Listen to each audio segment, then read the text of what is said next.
लाडकी बहीण योजनेबाबत सरकारचा मोठा निर्णय। इन्कम टॅक्स आता जास्त उत्पन्न असलेल्या महिलांचा शोध घेणार। 2.5 लाखांहून अधिक उत्पन्न असलेल्या कुटुंबातील महिलांना लाडकी बहीण योजनेतनं वगळणार असल्याची माहिती।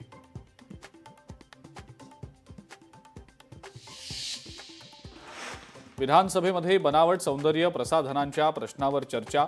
एफडीएकडे तपासणीसाठी कर्मचाऱ्यांची वानवा। महिन्याभरामध्ये रिक्त पद भरण्याचे मंत्री नरहरी झिरवळ यांचं उत्तर।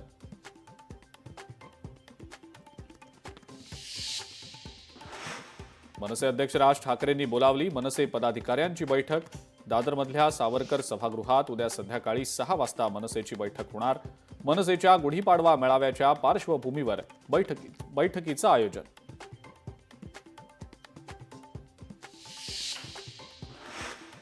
फेक पासपोर्ट वापरल्यास कठोर कारवाई होणार। फेक पासपोर्ट वापरल्यास तुरुंगाची हवाही खावी लागणार।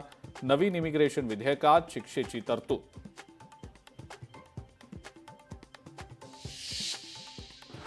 रायगडच्या हरिहरेश्वर समुद्रकिनारी दुर्मिळ ऑलिव्ह रिडले प्रजातीच्या कासवांची 89 पिल्लं समुद्रात सोडली। बाहेर पडणारी कासवं टप्प्याटप्प्यानं समुद्रात सोडली जाणार।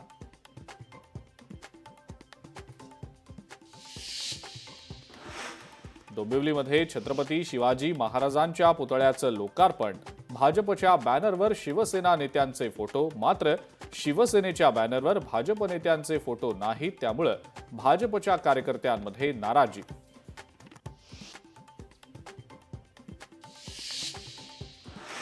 कॉमेडियन समय रैनाला दुसरं समन्स। इंडियाज गॉट लेटंट शो संदर्भात चौकशीसाठी 19 मार्चला हजर राहण्याचं समन्स।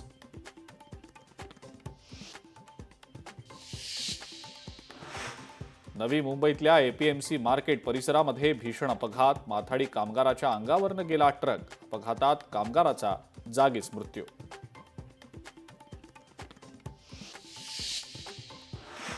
मुंबईतील 86 वर्षीय महिलेची 20 कोटींची फसवणूक। पोलीस अधिकारी असल्याचं भासवत चोरट्यानं केला होता फोन। सायबर पोलिसांनी केली होती चौकशी।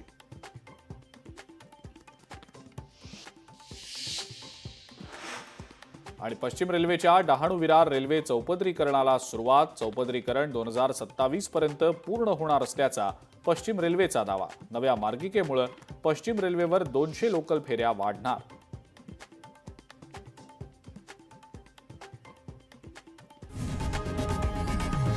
लोकशाही मराठी ऐका, पहा, जागरूक रहा।